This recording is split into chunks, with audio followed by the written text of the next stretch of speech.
Une interview pour une vidéo promotionnelle.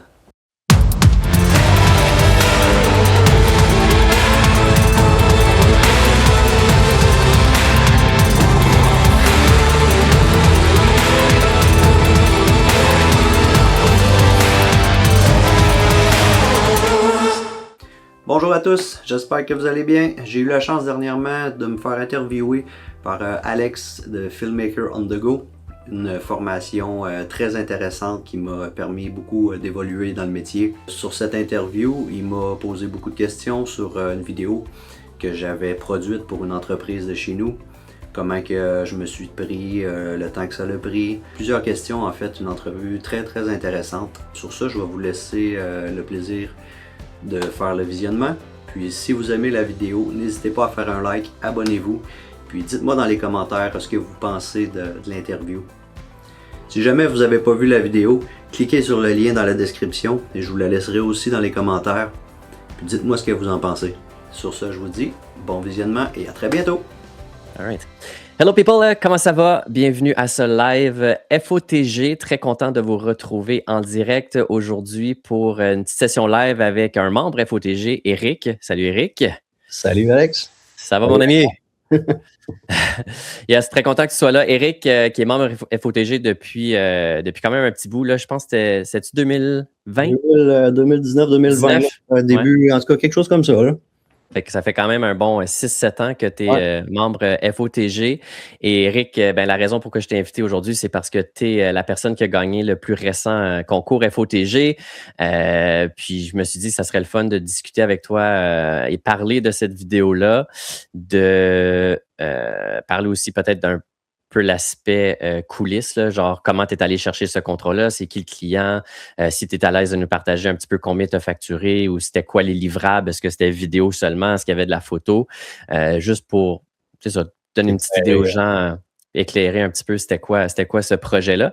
Puis par la suite, je veux qu'on parle un petit peu de ton parcours aussi parce que comme ça fait 6-7 ans que tu es vidéaste, filmmaker, membre FOTG, je me suis dit que ça pourrait être cool de voir de où tu es parti et où tu es rendu aujourd'hui. Parce que si je ne me trompe pas, aujourd'hui, tu es vidéaste à temps plein ou sinon à 95% de ton temps, c'est dédié à la production vidéo. Ouais, on peut le compter de même. Là. OK, parfait. Fait que si vous avez des questions pour les gens qui sont là en direct, n'hésitez pas à soit les poser dans le chat, à l'écrit, ou si vous voulez vous joindre en vidéo ou en audio seulement pour poser votre question, vous pouvez le faire en levant la main. Fait que vous cliquez en bas sur la petite main, puis il y a l'option « Demander à parler ». Donc, une fois que je vois que votre main est levée, là, je pourrai vous inviter, puis vous pourrez activer votre caméra et ou votre micro seulement. Fait que moi, ce que je suggère de faire, ça serait qu'on commence par visionner plutôt ta vidéo pour ceux et celles qui l'auraient peut-être pas vue ou pour ceux et celles qui l'ont vue, ça va peut-être juste rafraîchir un petit peu la mémoire. Fait que on peut checker ça. Je pense pas qu'elle est très longue. Là. Elle dure à peu près 3 minutes, si je me trompe pas. 2 minutes et demie, 3 minutes. Ouais, je pense. 2 minutes et demie. Fait qu'on va regarder ça d'une traite. Puis ensuite, on va revenir à la partie question. Fait que je vais activer ça ici. Boum. Fait qu'en théorie, on a fait des tests avant. Ça devrait bien fonctionner en espérant que ce soit assez fluide pour tout le monde à la maison. Fait que je vais reculer ça parce que ça, c'est pas le début. Et c'est parti.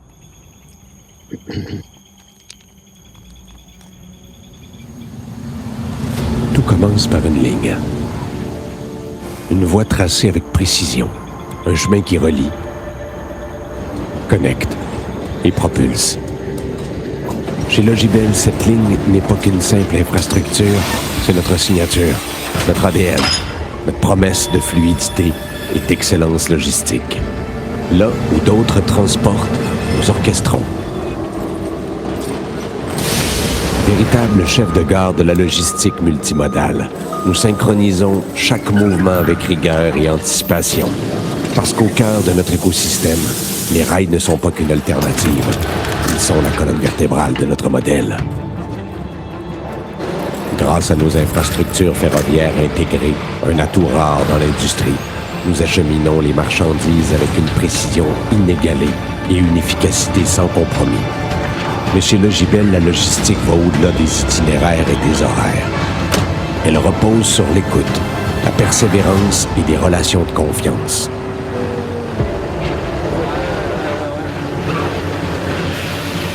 Nous sommes des partenaires de croissance, façonnant des solutions sur mesure et évoluant avec vous dans une démarche d'amélioration continue. Grâce à notre structure intégrée, l'entreprise trace des solutions logistiques qui s'adaptent à chaque client. Sans détour, sans friction. Toujours sur la bonne voie. Notre diversité de services font de Logibel un acteur unique. Nous orchestrons des flux fluides, connectons les marchés et transformons chaque passage à niveau en une opportunité vers une logistique plus efficace, plus transparente et plus durable. L'intelligence logistique, c'est aussi savoir où l'on va. Chez Logibel, nous ne nous contentons pas de suivre la voie. Nous la traçons.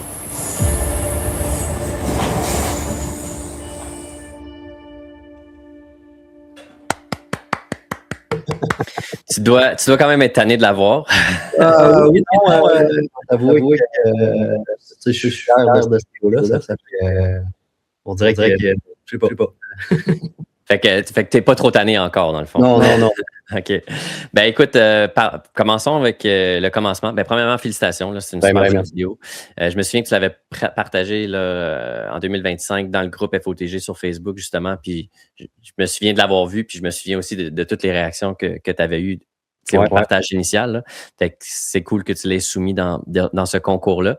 Fait que parlons premièrement de comment est-ce que tu as eu ce contrat-là.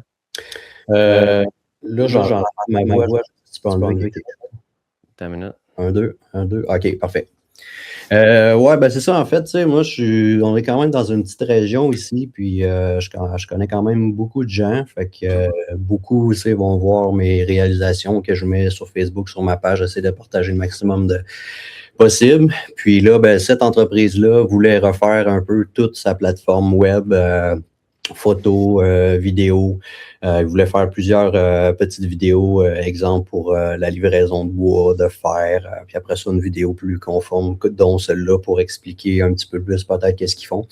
Ça fait que, tu sais, je connais bien le propriétaire, ça fait que c'est ça qui m'avait approché là, pour regarder un petit peu les possibilités qu'on pouvait faire, dont là est venu le contrat. Là, on avait commencé, tu sais, dans le fond, avant celle-là, j'avais fait 3 autres petites vidéos plus courtes. Puis, par la suite, c'est ça, on a refait une vidéo plus complète dont j'ai repris des images pour monter avec celle-là. Ça fait que c'est comme ça un petit peu qu'il en est venu ce contrat-là. Là. Fait que c'est combien de jours de tournage? Ça s'est étalé sur quand même longtemps. Là. Tu sais, je te dirais, on a commencé peut-être au mois de juin, mettons. On a commencé une petite capsule parce que, tu sais, dans le fond, ils n'ont pas des livraisons à tous les jours. Fait que là, aussitôt qu'ils savaient qu'il y en avait un, bon, ben, tu peux-tu passer? OK, on va filmer ça, on va filmer sa petite capsule-là. Après ça, on va filmer l'autre. Fait que, tu sais, je te dirais que ça s'est étalé peut-être sur quelques mois, là, 3-4 mois peut-être.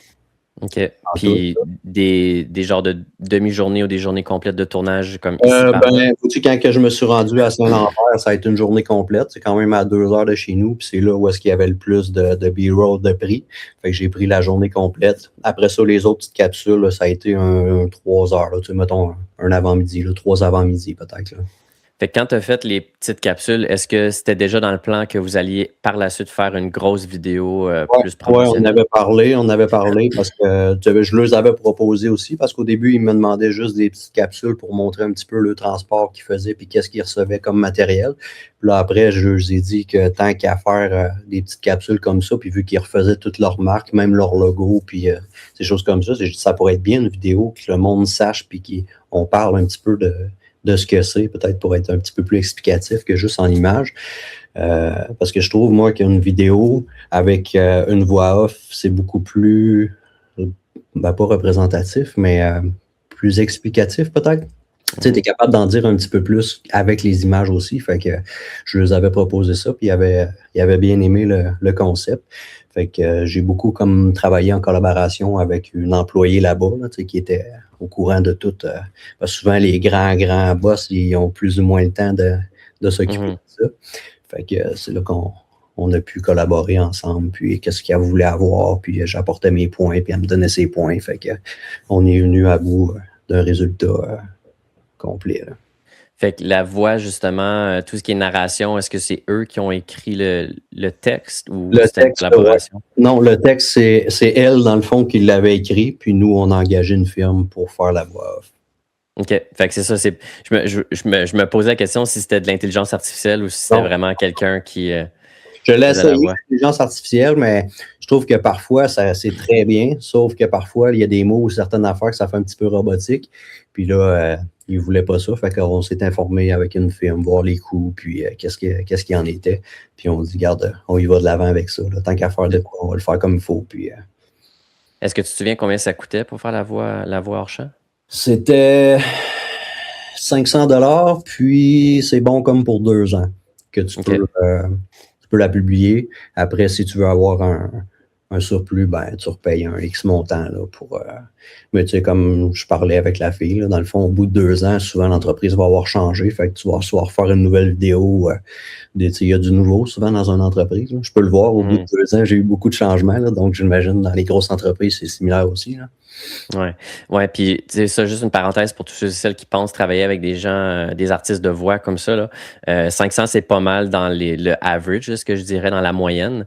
Moi, je viens de travailler avec un artiste de voix, puis dans le fond, c'est qu'il travaille souvent en genre de package là, selon le type de diffusion. Fait que si c'est juste une diffusion, tu sais, sur les réseaux sociaux ou le site web, mais sans qu'il y ait de publicité, entre guillemets, ou sans que ça soit utilisé en publicité, ça va être évidemment le tarif le moins cher. Ensuite, si tu veux faire de la publicité avec la vidéo puis que la voix est utilisée, tu vas passer au prochain niveau et ainsi de suite. Si tu veux faire des pubs à la télé ou au cinéma, ça peut coûter un petit peu plus cher aussi. C'est un autre cap, là, dans le fond. Là. Puis c'est pas toutes les personnes qui peuvent le faire parce qu'eux aussi ont comme des corrige-moi si je me trompe, là, mais c'est un genre d'organisme, un genre de syndicat, je pense, là, oui, ben c'est beaucoup ce qu'on a. Ben, c'est comme l'Union des artistes, là. Ça peut rentrer là-dedans aussi. Là. Fait qu'évidemment, dépendamment où vous êtes, si vous êtes en France, ça ne sera pas nécessairement l'Union des artistes, mais ici au Québec, c'est comme ça que ça s'appelle. Là. Si vous utilisez des comédiens, des artistes de voix ou quoi que ce soit qui sont dans l'Union des artistes, il y a des minimums qu'il faut payer ces gens-là selon l'Union. Donc ça, c'est quand même une chose importante à savoir et une chose importante au niveau duquel il faut s'informer avant de aussi donner un devis, là, parce que si jamais tu dis ça va être 200$ pour la voix, puis finalement c'est 750 parce que X, Y, Z, vous allez perdant. Là, fait que ouais, ça c'est une chose à vérifier. Mais ouais, la voix est vraiment pro. Moi, j'aime utiliser l'intelligence artificielle, mais juste comme des petites phrases là, ou des petits mots peut-être. Là. Ben, j'allais dire plus comme juste temporairement pour me donner une idée de comme est-ce que ça fit avec la musique, le timing et tout ça. Puis ensuite, une fois que j'ai mis que tout est fini, ben ensuite on enregistre pour vrai avec la vraie voix, la vraie personne. Puis on a comme aussi un petit exemple qu'on peut envoyer. Voici le timing, voici à peu près la rapidité à laquelle faut que tu livres le texte pour que ça fit aussi dans mon montage. Là. Fait que moi, j'ai jamais utilisé tu utilisais quoi, mettons, comme intelligence artificielle dans tes tests? C'est sur Artlist. Artlist. Ouais. Moi, j'aime beaucoup Eleven Labs. Okay, ils sont très populaires aussi. C'est vraiment pas cher. Là. C'est comme 5. Voyons. L'autre, là, qui est pas Motionary, mais. Envato? Ouais, c'est ça. Ils sont pas comme en. Je pense que oui. Ouais, c'est ça. Eleven Labs, c'est ça. C'est vraiment pas cher. Je pense que ça me coûte 5$ par mois. Okay. Puis ce qui est le fun aussi, c'est que tu peux cloner, mettons, ta voix. Tu peux la cloner. Ouais. Ils vont la cloner. Puis l'intelligence artificielle est quand même assez naturelle aussi. Fait que ça va prendre, tu peux dire, fais une respiration à ce point-ci ou sonne un peu découragé ou super heureux pendant cette phrase ici. Fait que tu peux comme y donner des émotions, là, si on veut, à jouer. Fait que c'est quand même intéressant pour ça. Mais sinon, moi, je l'ai déjà utilisé à un moment donné. Il fallait juste que je fasse réenregistrer un mot qui était comme qui devait changer genre 6 mois ou 1 an après. Puis la personne m'est jamais revenue. Comme j'ai contacté l'artiste de voix elle m'a jamais recontacté, elle m'a jamais répondu.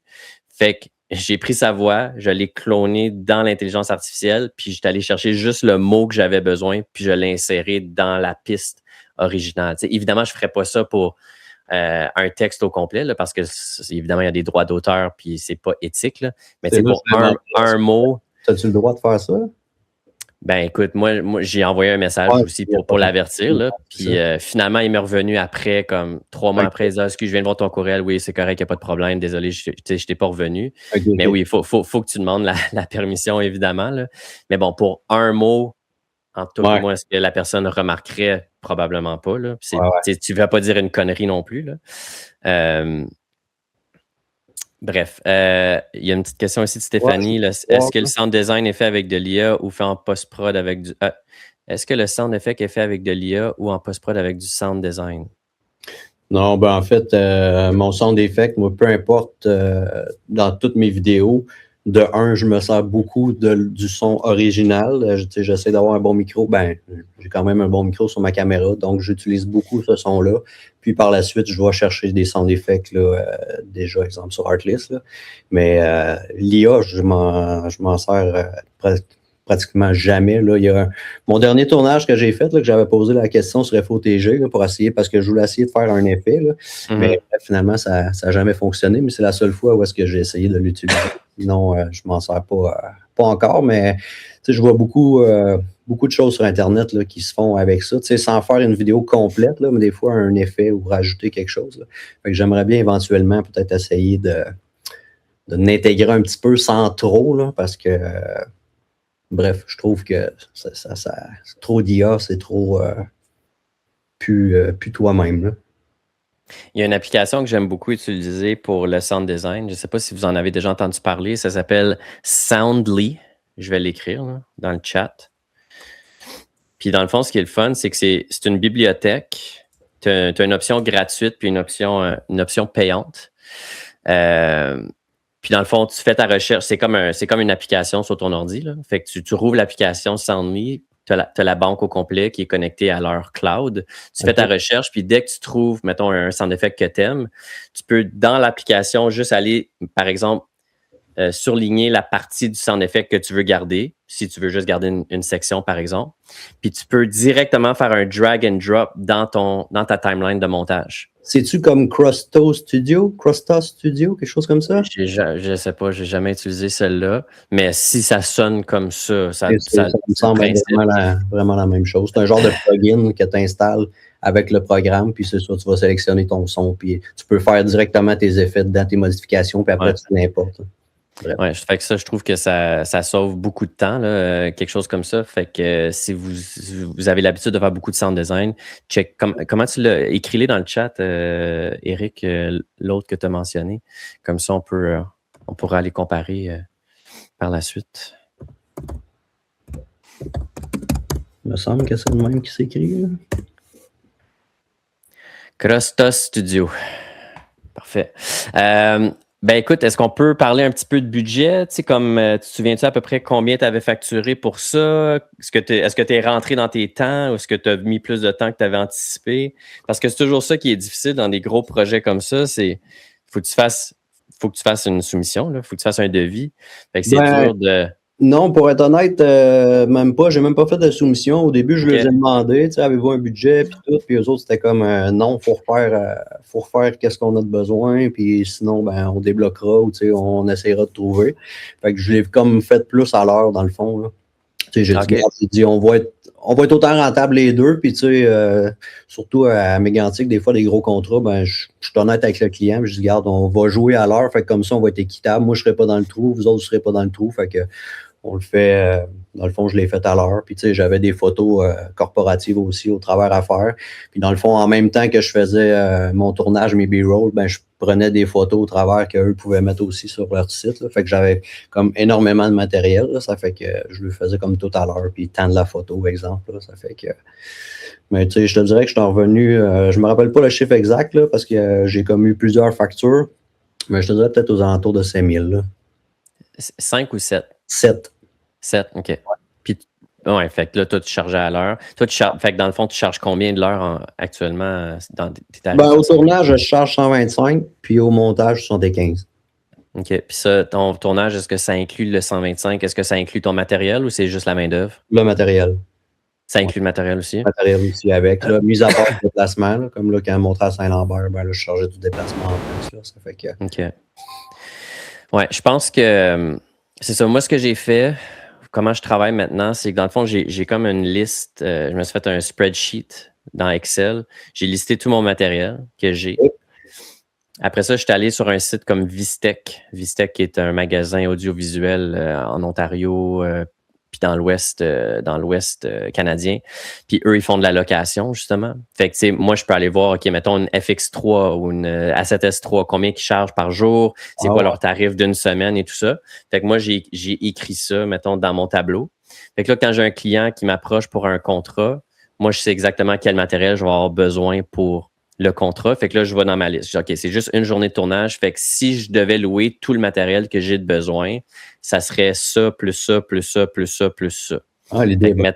Fait que mettons que ça donne 1000 $ pour la journée en location, avec caméra, objectif, trépied, carte SD, lumière, micro, le kit au complet. Moi, habituellement, je vais probablement facturer un 70% à 75% du tarif que Vistec m'aurait chargé pour ça. Puis ça, je l'ajoute à ma facture. Puis toi, tu te recharges du temps pour toi, mettons? De ton temps à toi, vu que là, tu charges juste le matériel? Non, excuse. Moi, j'ajoute le matériel en plus du montant pour ma main-d'œuvre. Fait que c'est ça. Fait que j'ai mon tarif main-d'œuvre qui serait, mettons, 125 dans ton cas. Puis je rajouterais une autre section sur mon devis qui serait pour le matériel. Fait que ça, c'est quelque chose à considérer aussi là, pour vos projets, pour être capable de rentabiliser aussi votre matériel. Puis c'est ce qui vous permet aussi d'investir dans du nouveau matériel avec le temps. Puis une autre chose que j'ai commencé à faire au niveau des devis, c'est que j'ai commencé à ajouter un 10% de frais de production. Ouais, ça, je le fais. OK. Fait que ça inclut tout ce qui est genre archivage ou appel ou préparation ou peu importe. C'est parce que des fois, on remarque pas, mais le temps qu'on passe à juste répondre à des courriels, répondre à des questions que le client a, le temps qu'on passe à archiver, à garder tous ces médias-là aussi, ça demande du temps. Puis ça, j'ai juste commencé à le faire dans les derniers mois, en fait. J'ai jamais fait ça avant. Okay. Puis à date, j'ai pas eu de... Il n'y a personne qui me dit « Ah, c'est quoi ça? » Je pense que c'est normal, puis c'est pas une mauvaise idée. Puis oui, Coralie, le 10% est calculé sur le montant total. Ouais. Fait que si je fais un contrat à 5 000 $, ben, je vais rajouter 10% là-dessus, fait que ça sera un 500 $ supplémentaire de frais de production. Habituellement, plus le projet est gros, plus il y a de la gestion, plus ça demande de temps et de ressources aussi. Là. Fait que c'est pour ça qu'on le fait en relation avec le montant total du projet. Moi, j'avais pris votre...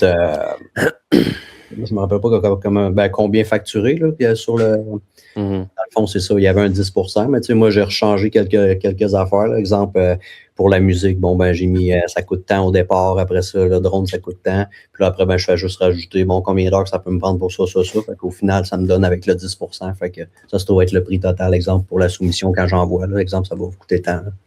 Ouais, puis j'imagine, anyways, pour une compagnie grosse comme celle-là pour laquelle tu as fait le contrat, 7 000, c'était probablement pas énorme non plus. Tu sais, souvent, là, des compagnies comme ça sont habituées de travailler avec des fois des agences marketing, des agences production vidéo qui, eux, ça peut facilement être du 25, 30, 35, 40 000 $ pour les forfaits et tout ça. Fait que 7 000 pour eux, c'était sûrement pas une grosse dépense, mettons.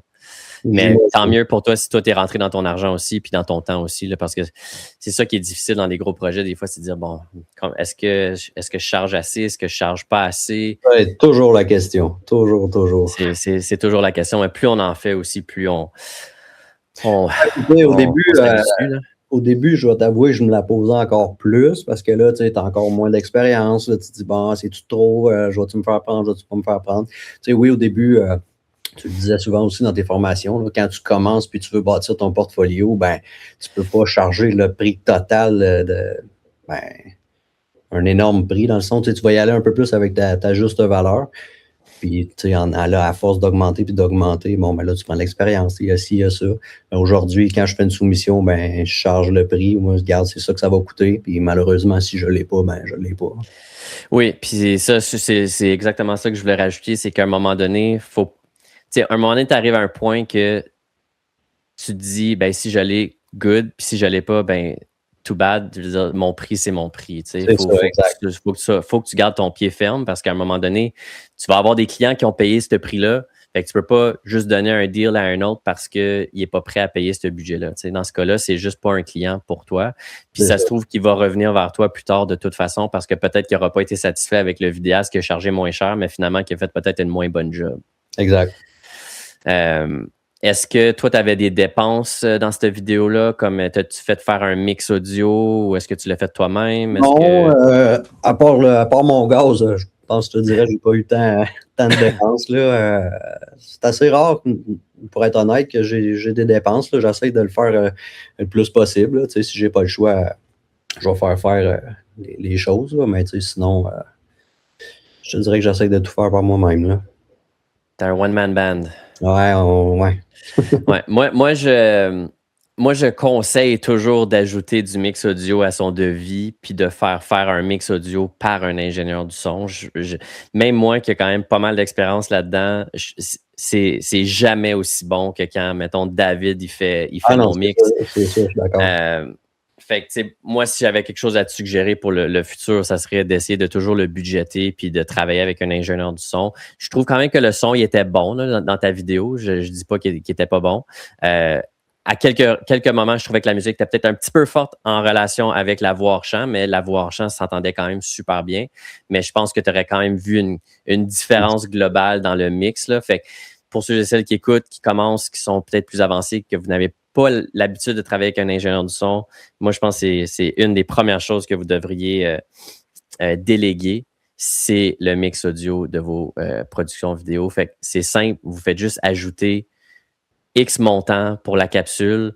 Vous pouvez parler directement avec, par exemple, David ou un autre ingénieur du son, lui demander déjà c'est quoi son tarif horaire ça serait quoi son tarif pour mixer une capsule de 1, 2, 3 minutes, 5 minutes, 10 minutes, peu importe, puis l'ajouter carrément à votre devis, puis ça va rien changer de votre côté. Le client va le payer, puis ça va être ça.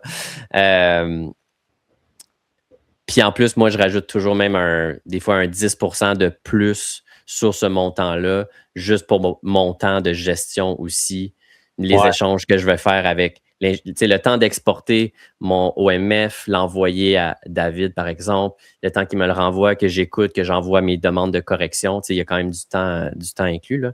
Fait que ça, je l'inclus dans mon devis aussi. Mais sinon, ta vidéo, elle sonnait quand même super bien, là, Eric. Là. C'est pas pour ça que je disais ça. Non, c'est bon. Fait que reculons un petit peu en arrière. T'as une minute, Johan, il y a une question ici. Après avoir fini la vidéo avec ton client, quand tu archives tes vidéos sur ton disque dur, avec ton client, quand tu archives tes vidéos sur ton disque dur, que conserves-tu? Je suis pas sûr de comprendre, là, mais c'est quand tu as fini ta vidéo, est-ce que tu archives tout ton projet?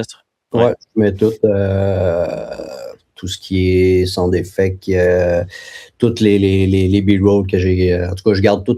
Il n'y a rien que je jette. Fait que, tu sais, si éventuellement, dans 2 ans, il me revient, bon, ben, hey, on peut-tu refaire des modifications là-dessus ou, tu sais, pour refaire une autre vidéo, bon, ben, t'as encore tout le matériel. Là. Ouais, c'est super, super important, surtout pour des projets avec des clients. Archiver tout. Ne supprimez jamais rien.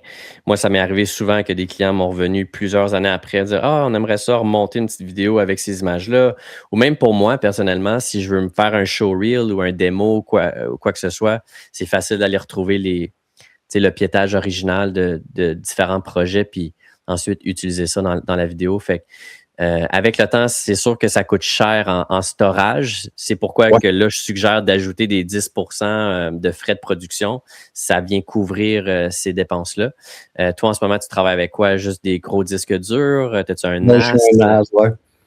J'ai un NAS, puis dans le fond, mettons, une fois qu'il s'en vient rempli ou à chaque fin d'année, mettons, j'ai des disques durs externes qui vont dans le NAS.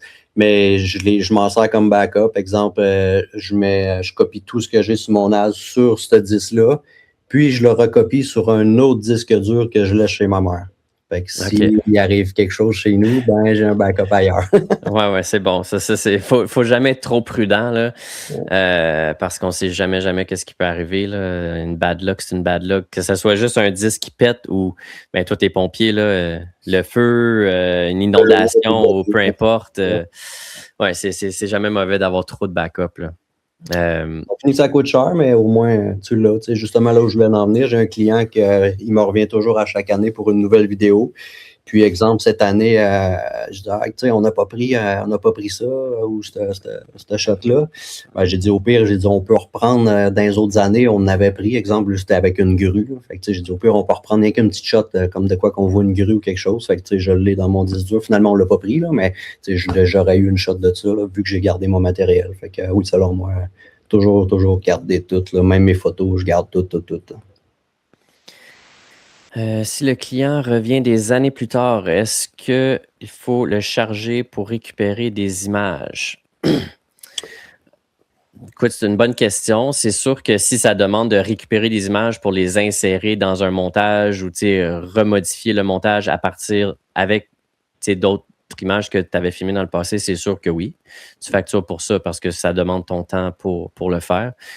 En fait, sinon, je ne vois pas vraiment pourquoi il te reviendrait pour voir des images si ça ne serait pas pour l'insérer dans un montage ou quoi. Là. C'est ça, exact. Fait qu'habituellement, oui, là, ça vient avec un montant supplémentaire. Si le client, par exemple, contacte puis il veut que tu lui envoies des images rush brutes que tu as filmées dans le passé, ça, c'est toujours un peu le grand questionnement de tous les vidéastes. Est-ce que je charge pour les images brutes ou quoi? Comment ça me fonctionne? Habituellement, oui. Tu devrais, surtout si c'est à utilisation commerciale. Si le client il veut une shot de drone, par exemple, que tu as filmé parce qu'il veut la publier sur ses réseaux sociaux, peu importe. Écoute, si c'est juste une fois, probablement que moi, je ferais juste l'envoyer puis that's it. Mais c'est sûr que si ça devient quelque chose de régulier ou s'il demande une banque d'images, c'est sûr que oui, là, je facturerais pour les images. Parce que dans le fond, quand vous vendez vos services en production vidéo, vous vendez habituellement le produit final. C'est pour ça qu'on ne partage pas gratuitement les images brutes non plus. C'est pas ça qu'ils achètent, ils achètent le produit final. Surtout en corpo. En télé, c'est une différente histoire. Je travaille beaucoup en télé. Je suis embauché comme caméraman. Dans ce cas-là, je suis embauché pour filmer, capter les images, puis les images appartiennent à la boîte de production. Mais en corpo, c'est quand même différent. Fait que oui, c'est un petit peu là aussi que... Excuse-moi si je t'ai interrompu. Non, vas-y. C'est un petit peu là, je voulais en venir. Ça a déjà arrivé. Moi aussi, je me faisais embaucher, mais juste pour les images. Donc, dans ce cas-là, je charge tant de l'heure. Tandis que sinon, ben si je filme pour une vidéo corpo, ben oui, je vais charger tant de l'heure, mais je veux dire, il n'y aura pas les vidéos. Les vidéos restent à moi, puis je charge pour le montage, puis etc. Là. Mais si c'est juste pour avoir les images comme deuxième caméraman, exemple, ben oui, je vais charger tant de l'heure, puis après, ben j'y ship les vidéos, puis là-dessus. Oui, exact, parce que là, dans ce cas-là, tu es embauché comme opérateur de caméra et c'est tout, en tant que cadreur. Des fois, c'est par d'autres caméramans qui vont t'embaucher sur leur projet. Dans ce cas-là, c'est eux la boîte de production. Fait que, tu sais, toi, dans le fond, tu donnes ta carte à la fin de la journée, ils transfèrent, puis ensuite, toi, tu effaces tout ce que tu avais sur ta carte. Fait que, tu sais, il n'y a pas de... Tu n'as pas besoin de dealer avec le client non plus. Ton client, c'est le caméraman, dans le fond, qui t'a embauché. Mais rendu là, c'est très simple. Puis, c'est une bonne façon de commencer aussi, s'il y en a ici qui sont plus débutants puis qui cherchent de l'expérience, c'est sûr que d'offrir ces services en tant que cadreur, caméraman B ou peu importe, c'est une super bonne façon de travailler son réseau, de rencontrer des gens dans l'industrie, puis aussi de pouvoir pratiquer puis être sur le terrain, puis de mettre en pratique ses skills de vidéaste. La caméra ici est à 16 %. Peut-être falloir que je change de batterie bientôt. Fait qu'Éric, je veux juste parler un petit peu de tes débuts parce que, comme on le disait au tout début, ça fait 6-7 ans là, que tu es lancé dans l'aventure de vidéaste. Fait que parle-nous un petit peu juste de la chronologie, de quand est-ce que tu as commencé à faire de la vidéo. Puis, c'était quoi un petit peu les différentes étapes? Parce qu'au début, tu étais plus, évidemment, temps partiel en tant que vidéaste. Tu avais un autre emploi du temps à temps plein. Ouais. Comment est-ce que tu en es fait pour devenir à temps plein aujourd'hui? Ben ça, moi j'ai de la misère avec les chiffres, là, mais je te dirais que je pense que c'était en 2019. Je t'écoute, là, mais je m'en vais juste chercher une batterie, mais continue à parler. Je suis là, je suis juste là. Ouais, tu m'entends-tu, Alex? T'es-tu là? Oui, je suis là. Je te laisse. Non, c'est ça. Pour en revenir, c'est en 2019, moi, puis ma conjointe, on s'était fait un voyage à Hawaï, puis là, je m'étais dit, Caroline, faudrait bien que je garde ça en mémoire, puis tout, en tout cas. Puis, tu sais, quand j'étais à Polyvalente, j'avais déjà fait une petite vidéo là, avec les boys, là, en skate puis en snow. On se faisait des petites vidéos, je faisais des montages pour le fun.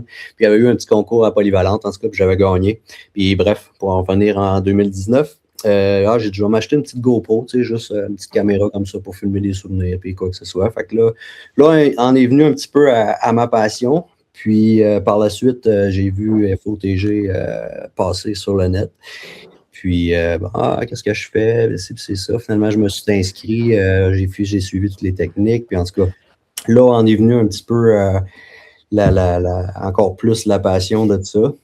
Au début, c'était supposé être juste pour la vidéo. Donc, je me suis formé en vidéo. J'ai suivi toute la formation. Je regardais des tutos, des choses comme ça. Bref. Là, je me suis mis à me faire dans mon coin. Hey, tu fais-tu de la photo? Tu me prendrais-tu en photo si c'est ça? Fait que là, on est venu aussi la photo. Je me suis mis à faire les deux. Là, j'avais toujours ma job à temps plein. Mes deux jobs, en fait. Ça fait que, en tout cas, au fil du temps, l'an 2020 ou 2021 aussi, j'avais fait mon cours en lancement d'entreprise. J'avais été sélectionné, là, j'ai gagné une bourse, en tout cas, toutes des choses comme ça là, pour m'améliorer dans mon entreprise. Puis en tout cas, j'ai continué. Puis là, depuis ça doit faire 2 ans et demi, je suis vraiment à temps plein en tant que photographe vidéaste. C'est mon entreprise. Tu sais, oui, j'ai d'autres travails à côté, dont pompier, que ça fait 15 ans. Mais tu sais, j'ai un autre petit travail là, comme menuisier aussi, mais tu sais, moi, j'avais averti mon boss. Si j'ai un tournage où je peux pas, moi, je priorise mon entreprise parce qu'on s'était bien entendu là-dessus. Ça fait que, bref, depuis 2 ans et demi, là, j'étais à 100%. Là. J'avais commencé, parce que je voulais pas, au cours de lancement d'entreprise, ils me posaient beaucoup la question, est-ce que tu vas lâcher ta job pour faire ça à temps plein?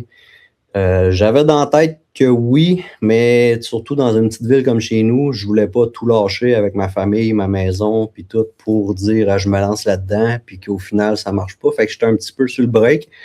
Mais là, plus que ça allait, là, j'avais des contrats. Puis la dernière année, avant que je me lance plus temps plein, j'avais dit à mon boss, je travaille plus les vendredis, fait que j'étais comme à 4 jours.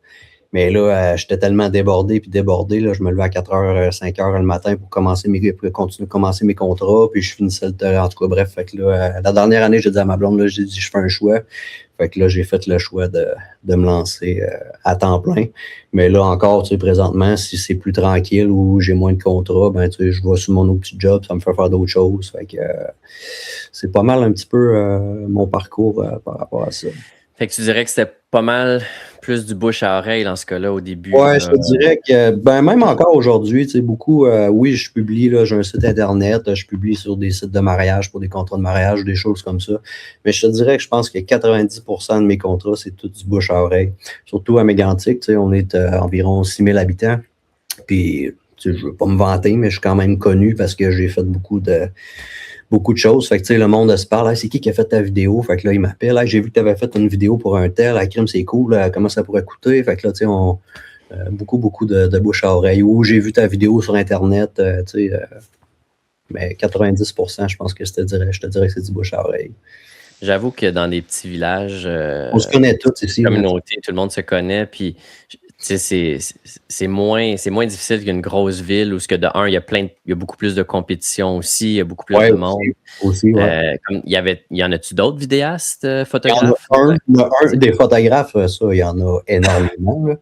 Puis ça, je te dirais que c'est encore plus difficile parce qu'en tant que photo, tu sais, il y en a beaucoup qui vont faire ça les fins de semaine. Fait que, regarde, donne-moi le temps, puis je vais te faire une séance ou tu sais quoi que ce soit, tandis que toi, ben, faut que tu comptes tes taxes, faut que tu comptes tes impôts, tu sais, en tout cas, je vise pas personne, là, mais tu sais, tu peux pas faire, par exemple, une séance photo à 20$, là, tu sais, ça compte Mais pas non, dans- c'est ça. Fait que c'est ça. Photographe, il y en a beaucoup. Vidéaste, il y en a un que je connais, à moins qu'il y en ait d'autres de cachés que je ne suis pas au courant, mais tu sais, sinon, il y en a un autre. La manière que j'ai cru entendre, on n'a pas le même barème de prix. Fait que là, tu sais, on n'a pas le même style vidéo non plus. Fait que là, ce qui nous différencie un peu.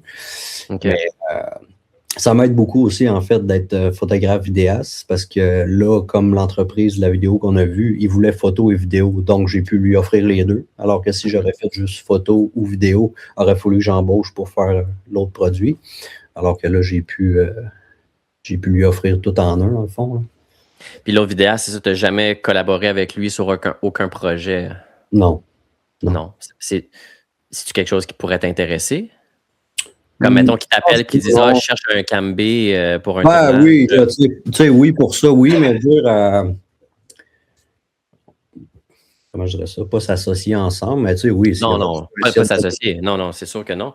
Mais tu sais, comme, mettons, dans les périodes qui sont plus calmes pour toi, tu sais, déjà de mettre juste une ligne à l'eau et dire « Hey, en passant, tu sais, tu commences par le complimenter, j'aime beaucoup ce que tu fais, j'ai entendu des belles choses à propos de toi, blablabla. » Si jamais tu as besoin d'un autre cadreur ou peu importe, n'hésite pas à m'écrire, puis moi, je ferai la même chose. Si j'ai besoin d'un deuxième cadreur pour un projet, je n'hésiterai pas à te contacter. Ou même si toi, tu fais le premier move, puis à un moment donné, tu fais juste lui envoyer un courriel, tu dis « Hey, j'aurais besoin d'un cadreur sur un projet. » Tu sais, je t'embauche. Peut-être que ça va partir la roue de « Ah, ben, lui m'embaucher, moi, je pourrais l'embaucher aussi. » Tu sais, fait que des fois, faut pas voir ce monde-là nécessairement comme de la compétition, puis Non. Comment on peut travailler ensemble. Je le vois même pas comme une compétition non plus, même si, tu sais, en théorie, il veut pas, il l'est pareil, parce qu'on est comme juste deux. Fait que là, mais tu sais, oui, ça peut carrément être une possibilité, puis je dirais pas non plus, là. Par exemple, il y a besoin d'un cadreur ou j'aurais besoin aussi, là. Oui, comme tu dis, ça peut être une possibilité, effectivement. Je vais juste aller dans les questions, on en a reçu d'autres. Comment savoir quand tu es un caméraman pour la compagnie, qui veut dire les droits d'image sont à eux, et l'autre quand tu as les droits d'auteur? Imagine, j'ai souvent ce problème-là. Ben, c'est simple. Si tu es embauché par une autre boîte de production ou un autre caméraman ou un autre réalisateur, puis que tu es embauché vraiment comme caméraman B, ben dans ce cas-là, les images que tu tournes habituellement, c'est à eux. C'est à eux que ça appartient. Si par contre, tu es embauché par une compagnie pour faire leur vidéo promotionnelle ou tu t'occupes vraiment du processus de A à Z, la scénarisation, le tournage, le montage, la livraison finale du produit, mais dans ce cas-là, les droits d'auteur, les droits d'image t'appartiennent à toi. Fait que c'est vraiment ça la grosse différence là, que je dirais entre les deux, puis de comment savoir si les images sont à toi ou s'ils sont à l'autre personne. Yoann, sur un tournage aussi long, attends une minute, sur un tournage aussi long, en plus, en extérieur, prends-tu en compte la météo, car je vois que tu as réussi à bien avoir le même ciel a priori, ou sur une vidéo, tu peux mélanger les ciels nuageux et ensoleillés. Fait que, ouais, Eric, pour ta vidéo, comment tu as géré la météo? Est-ce que tu y allais juste quand il faisait beau ou... Ben, tu sais, de un, oui, parce que c'est ça que je disais toujours aux clients, surtout que là, il fallait faire du drone. On n'avait pas le choix que, tu sais, en nuageux, c'est pas grave, mais je veux dire, c'est moi, non. Ça fait que, oui, effectivement, on surveillait la météo, puis oui, on a été chanceux parce que toutes les journées que je suis allé, il y avait quand même un peu de soleil. La météo, pardon, était quand même similaire. Mais oui, c'est toujours quelque chose, surtout s'il y a du drone ou, tu sais, je veux dire, même s'il annonce de la pluie, selon moi, faire une vidéo promotionnelle quand il mouille, je veux dire, un mariage, c'est cette journée-là, fait que t'as pas le choix, puis ça fait partie de la journée, mais une vidéo corpo, si t'as la chance, repousse peut-être d'une journée s'il annonce beau le lendemain, là. Puis j'imagine, toi aussi, par contre, tu avais la contrainte de, dépendamment quand ils recevaient des livraisons ou peu importe, c'est comme si c'était cette journée-là aussi, fait que tu n'avais comme pas vraiment le choix d'y aller. Là. Ouais, mais à moins que, comme tu dis, s'il pleuvait, là, oui, vous le repoussez une autre fois. C'est ça. Mais tu sais, c'est ça, j'ai été chanceux parce que oui, il a fait beau. Il y en a une que c'était à l'intérieur, donc quand on voit le petit lift là, se promener là, à l'intérieur. Mais puis Là-bas, j'ai été chanceux. Par exemple, quand j'étais allé à Saint-Lambert, il a fait beau toute la journée, mais rendu, là, il y a même des images là, qu'on voit là, que c'est un petit peu nuageux, sombre. Là. Vers 2h30, 3h, là, c'est venu noir, là, puis là, il s'est mis à mouiller. Là. Fait que c'est là que j'ai fini, mais j'ai eu le temps de filmer toutes mes affaires. Fait que j'ai été correct. Mais j'ai été très chanceux, là, effectivement. Là. Mais juste pour conclure, Johan, moi, je dirais, comme Eric dit, si tu dois faire un tournage sur plusieurs journées, oui, tu essaies de trouver des journées où il fait beau puis que tu vas avoir une lumière, disons, constante ou semblable d'une journée à une autre. Mais après, si c'est une journée qui est nuageuse puis une autre journée qui est ensoleillée, c'est pas vraiment grave, selon moi, si tu fais des mix and match. On comprend dans ce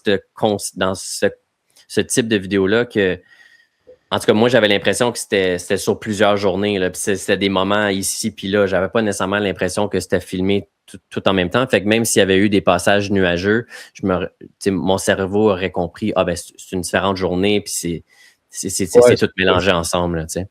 Ben, c'est raison que selon moi, c'est plus ou moins grave, là, même si c'est une journée nuageuse puis l'autre ensoleillée.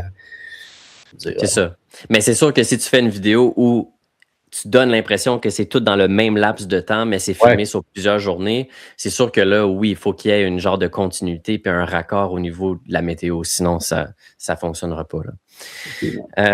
Coralie a 2 questions. Premièrement, elle veut savoir c'était quoi le matériel rapidement que tu as utilisé pour filmer cette vidéo-là? Dans ce temps-là, j'avais la 7S3 avec un objectif 28-75 de Tamron. Avec un 17-28. J'avais aussi un DJI Action 4, un DJI R2S pour le drone. C'est quoi j'ai pris d'autre pour ça? Micro shotgun. Ouais, j'avais celui-là qui vient avec la poignée XLR de Sony. Là. C'est un Sony en fait, mais je me rappelle pas dire le modèle exact. Puis, c'est pas mal ça que j'ai utilisé. Ouais, moi, un 35-150 aussi de Tamron, que j'aime beaucoup d'ailleurs. Je te dirais qu'à cette heure, c'est quasiment mon 90% d'objectifs que j'utilise. C'est versatile hein, de pouvoir passer de 35 jusqu'à 150 puis à du f2.8 en plus. Là. Surtout dans les mariages. Là.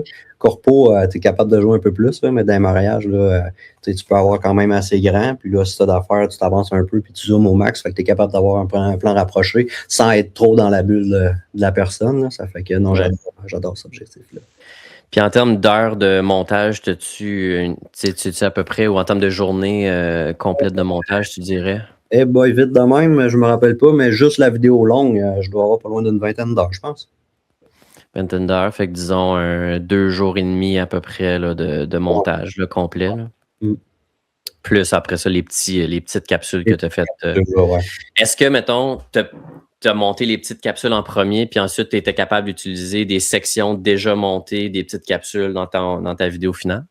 Oui, parce qu'au final, c'était les petites capsules qu'on voulait, même qu'il y en reste une encore d'ailleurs qu'on n'a pas fini de tourner parce qu'ils n'avaient pas reçu, ils sont pas venus chercher le matériel, donc il en reste encore une à tourner.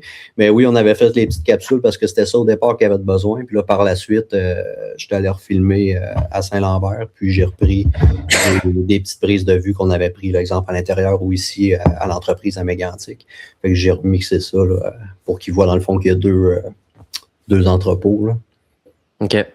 Fait que là, tu disais tantôt que quand tu as fait cette vidéo-là, tu avais une A7S3. Fait que là, aujourd'hui, maintenant, tu tournes avec quoi? Ben, je tourne encore avec elle, mais à ce temps, ma principale, c'est ma FX3. OK. Je me suis acheté une FX3 parce que j'avais une A7 III, mais en termes de, tu sais, quand tu fais une entrevue, tu as 2 caméras, là, j'avais de la misère à matcher les couleurs, fait que j'en ai racheté un autre pour au moins les 2 soient identiques. Puis, et là, ma FX3 est montée sur un plus gros rig.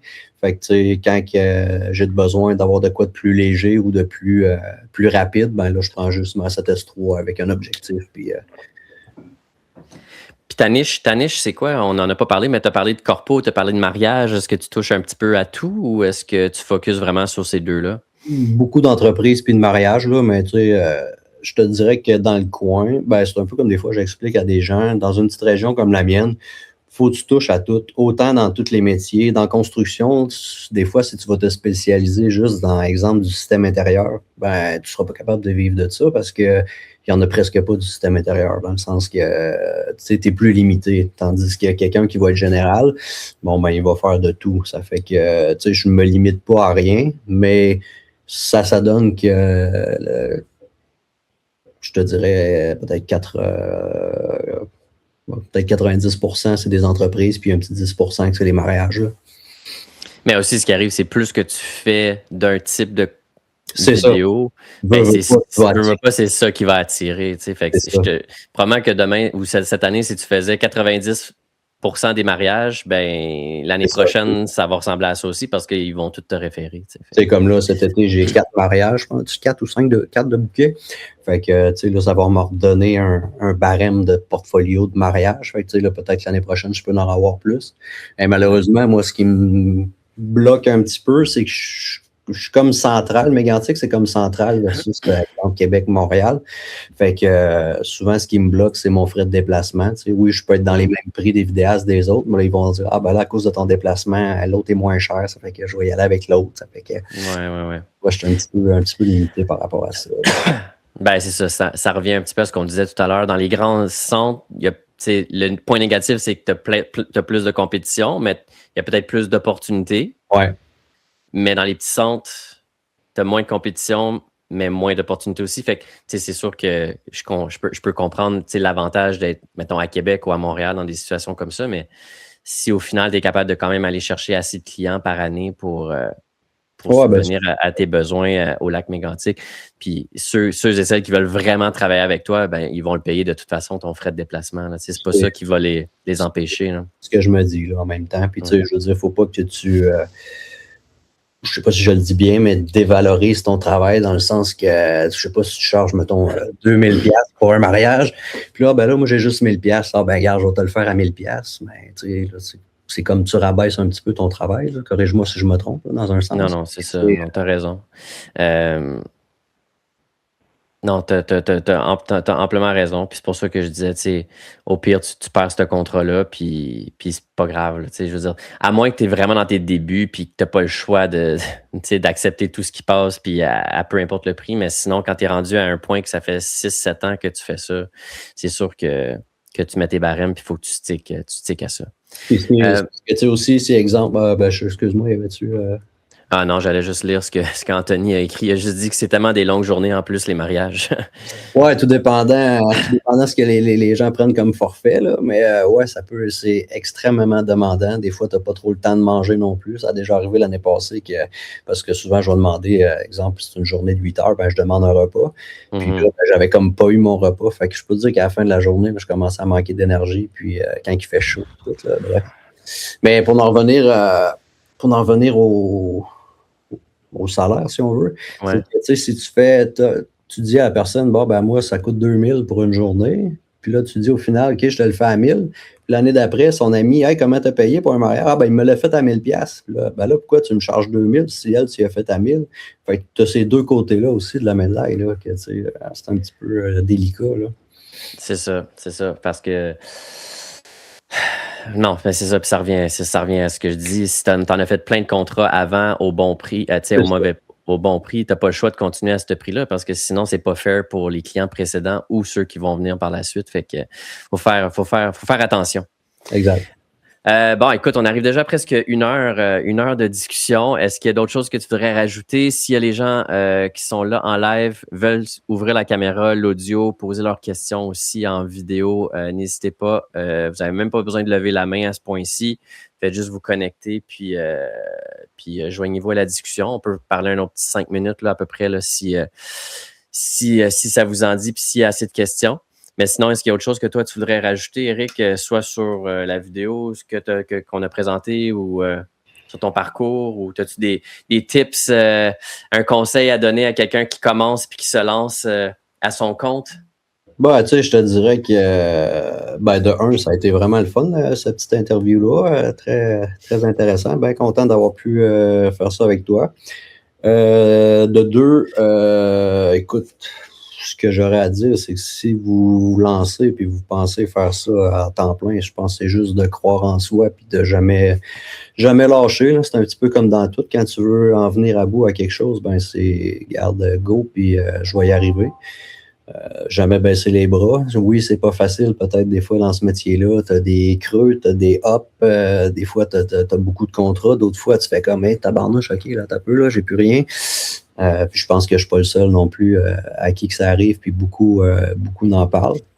Mais écoute, là, je sais pas si je peux en avoir comment on dit ça, peut-être motiver quelques-uns, tant mieux. Puis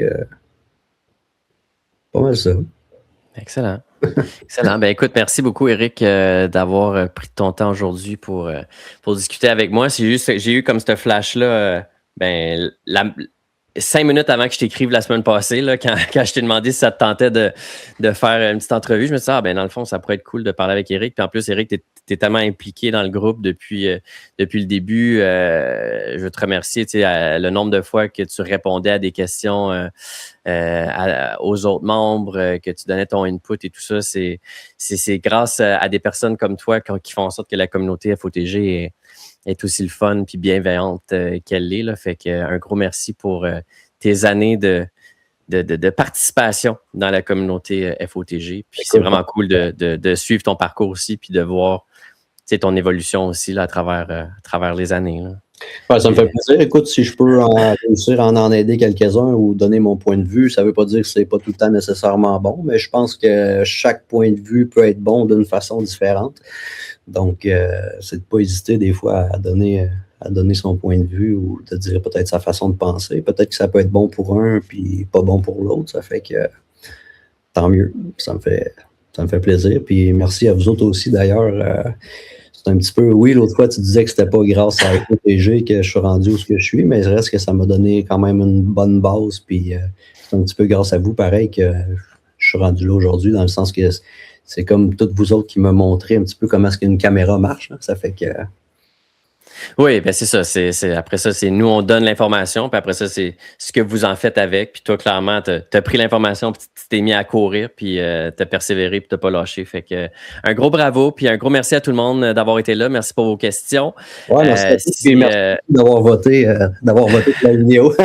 Ben oui, c'est vrai, c'est eux qui ont voté. Fait que tu pourras partager ton prix avec tout le monde qui ont voté pour toi. Fait que sur ce, bonne soirée à tout le monde qui sont en Europe. Bonne fin de journée pour ceux et celles qui sont au Canada. Puis on se reparle la prochaine fois. Restez à l'affût pour le prochain live FOTG.